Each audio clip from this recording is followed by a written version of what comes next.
오늘도 주님께서 여러분 모두에게 은혜 주시기를 원합니다. 오늘 그가 오시리라 라는 제목으로 말씀을 전해드리겠습니다. 예수님의 제자들 가운데 가장 오래 산 사람은 제자 요한, 사도 요한입니다. 기록들에 의하면 그는 90고령에도 에베소에서 교회를 섬기며 사역을 감당했다고 알려지고 있습니다. 그렇게 고령의 때였을 때에 도미티아누스라고 하는 황제가 다스리던 기독교에 대한 가장 아주 혹독한 탄압이 있을 시기에 사도 요한은 체포가 되어서 반모섬이라고 하는 섬에 유배되어 살기도 했습니다. 그 반모섬에서 지내던 어느 주일날 예배 중에 사도 요한은 놀라운 그런 환상을 경험하게 됐습니다. 주께서 보게 하신 것이죠. 사도 요한에게 주님은 그가 본 환상들을 글로 기록하여 소아시아 7교회로 보내라 하고 명령을 하셨습니다. 주님의 명령에 따라 사도는 편지를 썼고 그 쓰여진 편지가 오늘 우리에게 전해지는 이 요한계시록입니다.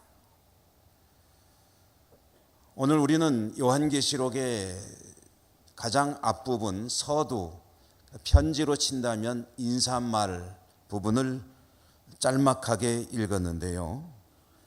이 서두에서 사도 요한은 자신이 이 편지를 쓰게 된 이야기를 기록하면서 이 편지를 쓰게 하신 그분이 누구시냐, 그분에 대해서 소개를 하면서 이 편지를 시작하고 있습니다.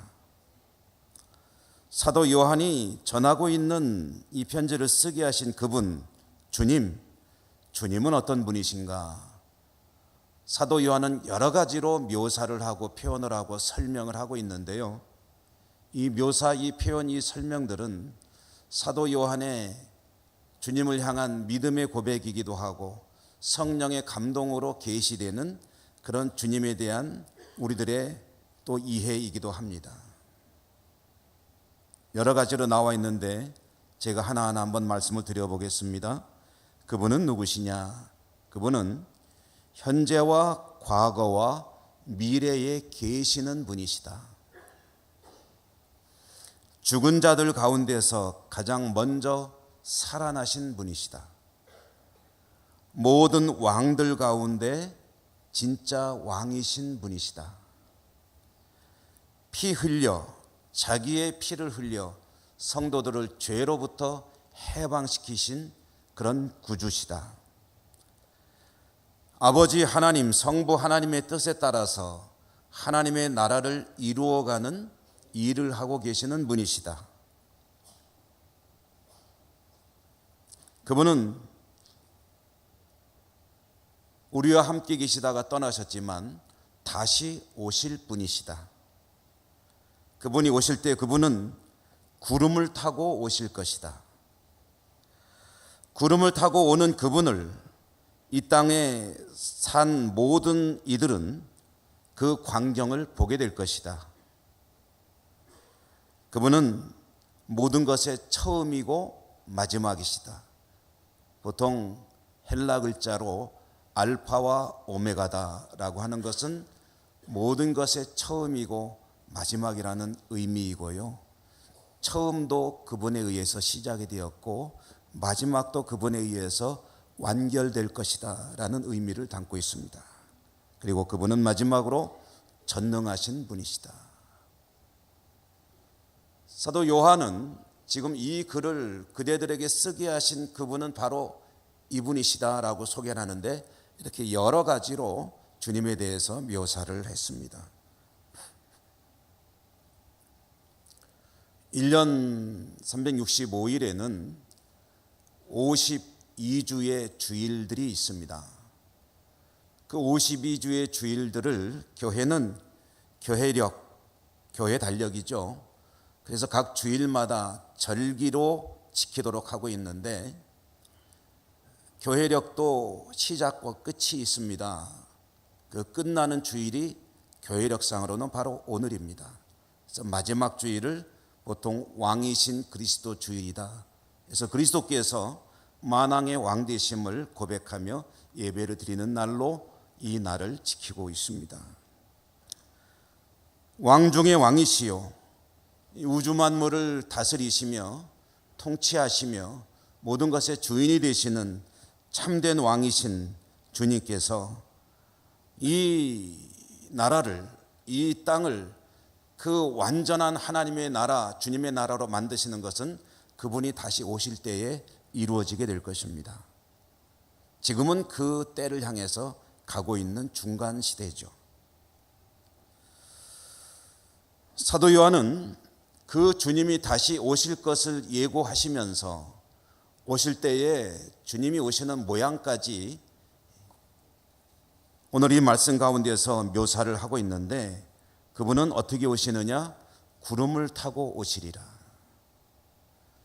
구름을 타고 오시리라 하니까 마치 손오공처럼 무슨 구름을 타고 쌩 하고 오시느냐 그렇게 생각하실 필요는 없습니다.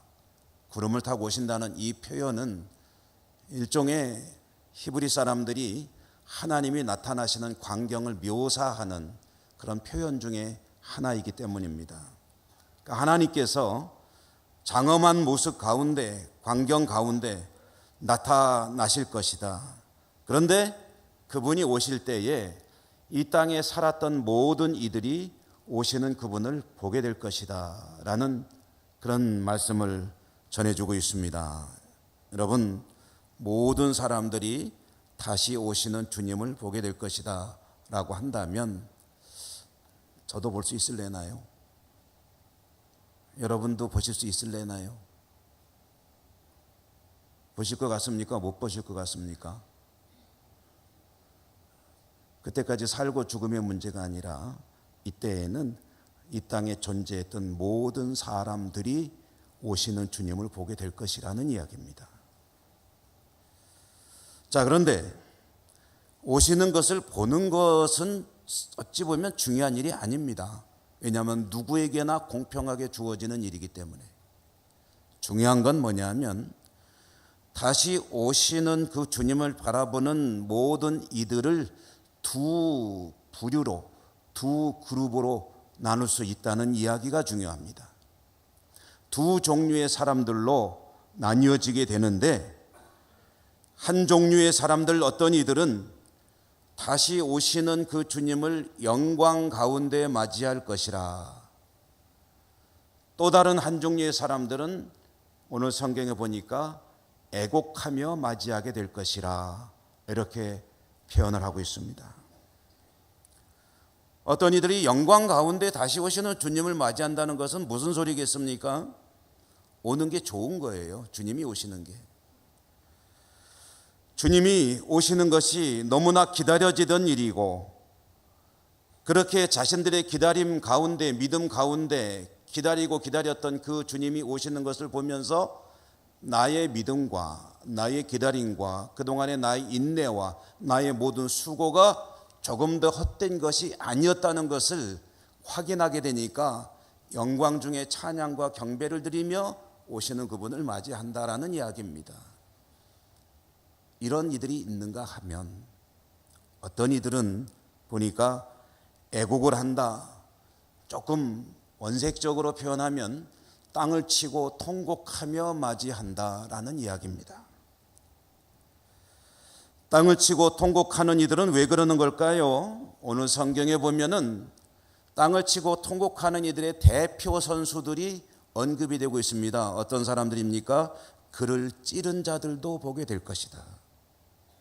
그를 찌른 자들이 통곡하고 땅을 치고 가슴을 치고 후회하며 주님을 맞이할 사람들이다. 주님을 찌른 자들은 어떤 사람들일까요? 한번 생각해 볼까요? 주님께서 공생애를 사시고 십자가에 죽으실 때 그에게 매질을 하고 침을 뱉고 때리고 머리에는 가시면류관을 눌러 씌우는데, 그 가시면류관이라는 게 가시나무를 둘둘 말아가지고 머리에 힘을 줘서 꽉 눌러서 씌우는 거거든요. 근데 그 가시라는 것이 여러분 보면은 요만한 조그만한 가시가 아니고요, 대못입니다. 대못. 꽉 누르면은 그 무지막지한 병사들의 손으로 그것을 머리에 꽉 누르면은 살갗만 찢어지는 것이 아니라 뼈까지 손상시키는 그런 가시면류관을 주님의 머리에 씌웠던 이들,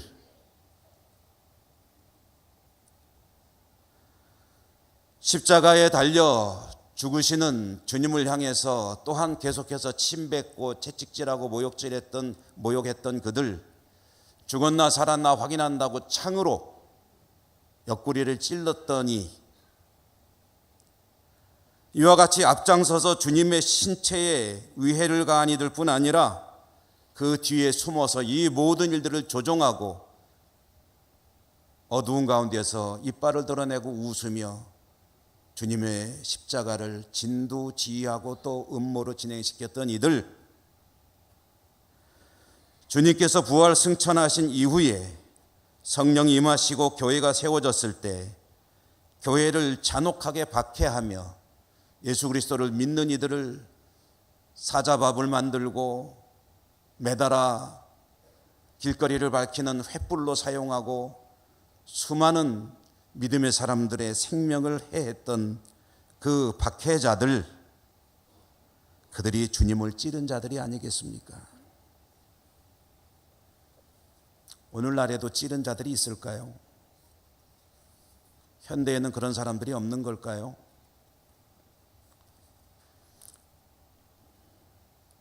우리 교회가 금년에 새롭게 선교를 좀 확대합시다 하고 기존에 협력하던 한 분의 선교사 외에 4분의 선교사를 추가로 이제 선정을 해서 많지는 않지만 약간의 후원을 하고 있습니다.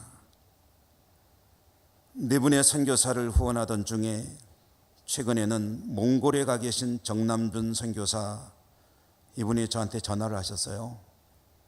전화를 하시고 하시는 말씀이, 목사님, 제가 비자를 못 받아서 몽골에 들어갈 수가 없게 되었습니다. 체류하는 비자는 받을 수가 없고 이제 들락날락하면서 머무는 동안에 선교 활동을 하고 하는데 몽골 당국에서 비자를 거부했다는 거예요. 그래서 당분간 국내에 머무르면서 어떻게 해야 될지 생각을 해봐야 되겠습니다. 내년 후원은 안 해주셔도 되겠습니다 하고 연락이 왔어요. 그러면 선교사님, 목사님, 국내에 계신 동안 계시다가 다시 선교지로 나가게 되면 연락을 주십시오 하고 말씀을 나눴죠. 또 어저께 갑자기 문자가 하나가 왔어요. 중국에도 우리가 협력하는 분이 한 분 계신데 최근 중국의 기독교에 대한 탄압이 얼마나 거세지고 있는지 대표적인 큰 교단 선교사들 그리고 큰 선교단체, 거기서 떠오르는 교단이 대한예수교 장로회 통합교단, 우리 교회가 속한 교단과 GMS라고 하는 많은 선교사를 파송하는 선교단체가 최우선 타겟으로 정해져 가지고 여기에 소속된 선교사들을 색출해서 추방하는 작업을 하고 있고, 이미 쫓겨난 이들이 있고 쫓겨나고 있는 중이고, 이렇게 쫓겨난 이들이 또 교단 선교부와 협력하면서 어떻게 하면은 이제 이 중국 선교를 계속할 것인가 하는 것을 면밀하게 검토 중에 있으면서 주변 국가들을 통해서 해야 되는 거 아니냐 하고 길을 찾고 있는 중이고, 중국 내에서는 교회들마다 여러분 이렇게 보면 우리 교회도 여기 뒤에 십자가가 있습니다만은 예배당 안에 보통 십자가들을 거는데 십자가를 내리고 그 대신 사진을 걸으라, 모태동 사진과 현재 중국 주석인 시진핑의 사진을 걸어라 해서 예배당 안에 모택동과 시진핑의 사진이 걸리고 있다 하는 소식을 전해주더군요. 교회를 핍박하고 생명의 복음을 방해하는 자들도 믿음의 사람들과 함께 주님이 다시 오실 때 그 오시는 주님을 보게 될 것입니다. 어려운 가운데서 믿음을 지키고 인내하며 때로는 순교의 피를 흘리면서 주님을 바라보고 살았던 이들은 영광 중에 주님을 맞이할 것이요, 주님을 핍박하고 주님의 몸된 교회를 억압하며 수많은 신교의 피를 흘리게 했던 그들은 땅을 치고 후회하고 통곡하며 오시는 주님을 보게 될 것이다. 주님 오실 때에 이 땅에 벌어질 일을 아주 한눈으로 볼 수 있는 이야기도 사도 요한이 전해주고 있습니다. 그런데 오늘 사도 요한이 주님에 대해서 언급할 때에 이 중에 오늘날 이 시대를 살아가는 우리가 정말 주의 깊게 봐야 될 대목이 한 군데가 있습니다. 오늘 주신 말씀 4절에 보면 요한이 주님을 설명하면서 이제도 계시고 전에도 계셨고 장차 오실 이라고 소개를 하고 있죠. 이것은 주님은 시간을 초월하는 분이라는 이야기를 하는 거죠. 주님은 과거에도 계시고 현재도 계시고 미래에도 계시는 그런 시간을 뛰어넘는 분이시다. 시간의 구애를 받는 분이 아니시다라는 이야기를 하는 겁니다. 그래서 히브리서 말씀의 표현을 빌자면 어제도 오늘도 영원토록 동일하신 분이다라는 말씀하고 같은 의미입니다. 그런데 주님을 이제도 전에도 장차 오실 이런 분이라고 소개하는 이 4절의 표현은 오늘 우리가 읽은 말씀 길지 않은 말씀인데 8절에도 또 나오고 있습니다. 8절에 보면 이제도 있고 전에도 있었고 장차 올 자요 라고 하고 있습니다. 자, 여러분, 이 짧은 구절 가운데 주님에 대한 이 시간적인 표현이 2번 반복되고 있는데 이게 왜 2번이나 들어가 있을까? 같은 얘기를 2번 하는 거는 뭡니까? 같은 얘기 2번 하는 거를 잔소리라고 하는데요. 잔소리는 뭐냐면은 강조하는 거죠. 여기 우리 찬양대원들 이제 자녀들 다 있잖아요. 근데 아이를 향해서 엄마가 잠깐 출타를 하는데 너 공부해 한 번 하고 나가는 거하고 공부해 하고 나가다가 다시 한번 문 열고 쳐다보면서 공부해 하고 나가는 거하고는 느낌이 다르죠. 밥을 안 먹는 아이에게 밥 먹어 한 번 하는 거하고 밥 먹어 밥 꼭 먹어 2번 얘기하는 거는 그 의미가 다르죠. 강조하는 겁니다. 주님이 어떤 분이냐? 과거에도 현재에도 미래에도 계시며 시간을 초월하는 분이라는 이야기를 하는 건데요. 그거를 2번 반복하는 거예요. 이 짧은 구절 속에서. 도대체 왜 2번 반복해서 강조하는 것일까?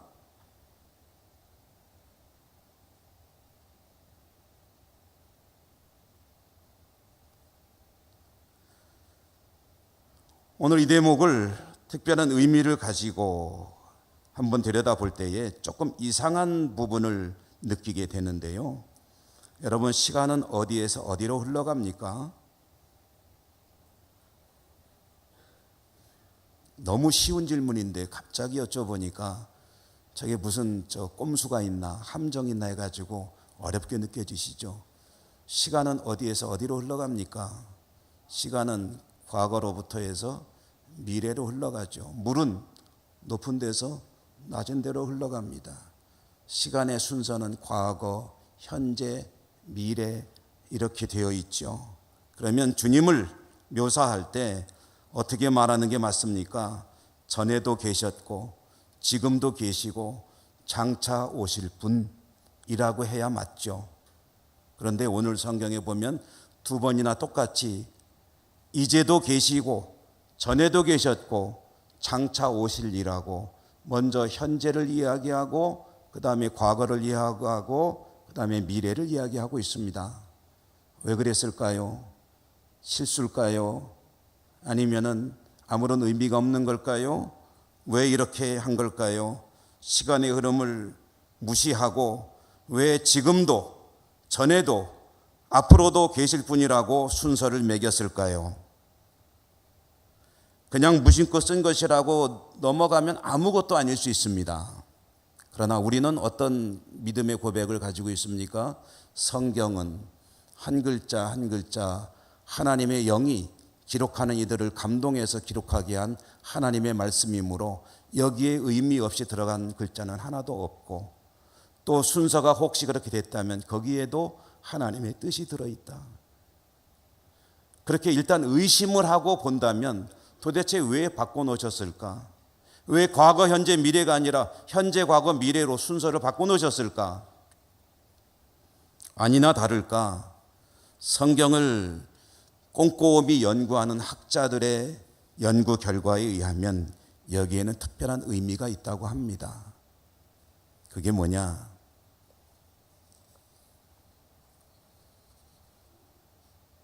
저나 여러분 같은 주님을 믿고 살아가는 사람들에게 있어서 과거의 주님도 중요하고 미래의 주님도 중요하지만 가장 우선해서 바라봐야 될 주님은 지금 현재 우리와 함께 계시는 주님을 바라보는 것이다. 과거의 주님보다 미래의 주님보다 똑같은 주님이시지만 현재의 주님을 바라보는 믿음을 가지라 라는 의미로 이 대목을 이해를 합니다. 여러분, 계시록 하면 어떤 생각이 드세요? 죄송합니다. 물 좀 마시겠습니다. 제가 좀 목이 상태가 안 좋아서 물을 좀 자주 마시는 것을 이해해 주십시오.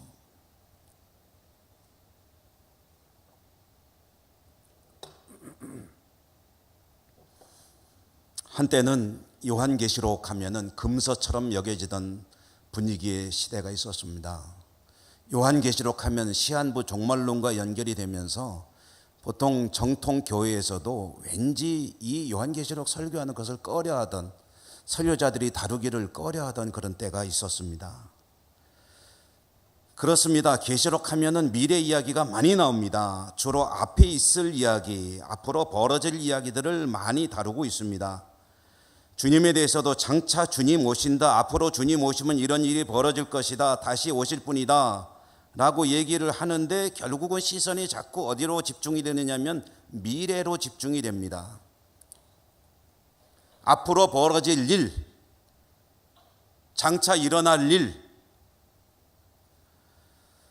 이것을 읽는 성도들의 마음도 자꾸 눈길도 미래를 향하게 되고 마음속에 어떤 인식을 갖게 됩니까? 그렇지, 주님 오실 거야. 언젠가 주님 오실 거야. 언젠지는 확실히 알 수는 없어. 그러나 반드시 오실 거야. 주님은 다시 오실 분이야. 그 날을 바라보고 사는 믿음을 가지게 됩니다. 이것은 좋은 거죠.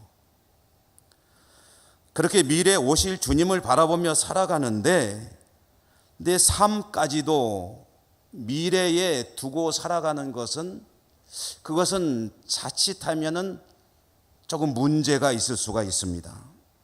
왜냐하면 지금 우리가 살아가는 것은 과거도 아니고 미래도 아니고 현재이기 때문입니다. 지금 우리는 지금 살고 있습니다. 내일 살고 있지 않습니다. 1년 후 살고 있지 않습니다. 주님 오실 그때를 살고 있는 게 아닙니다. 지금 우리는 지금 이 시간, 오늘이 며칠이죠? 2018년 11월 25일 11시 44분을 살고 있습니다.